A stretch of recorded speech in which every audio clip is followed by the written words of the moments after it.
একাকিত্বটাকে যারা উপভোগ করতে শিখে গেছে, পৃথিবীতে তাদের চেয়ে সুখী বোধহয় আর কেউ নেই।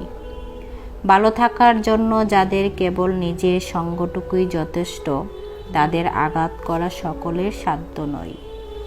ওরা পৃথিবীর যাবতীয় মায়ায় ধরাছোঁয়ার বাইরে। আসলে দীর্ঘদিন একলা থাকতে থাকতে নিজের সমস্ত কিছু একা সামলে, নিজের আবেগ, দুঃখ, কষ্ট কোথাও ভাগ না করে করে যখন মনের কথা জমে জমে পাহাড় হয়ে যায়, তখন মানুষ নিজের সাথেই কথা বলতে শুরু করে।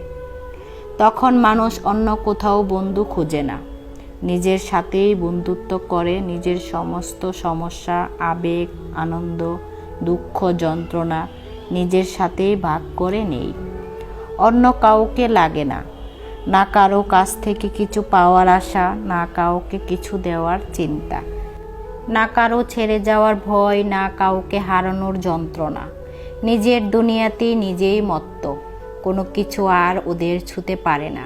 যারা একা একা ভালো থাকার স্বাদ পেয়েছে একবার, তারা আর ফেরে না কখনো।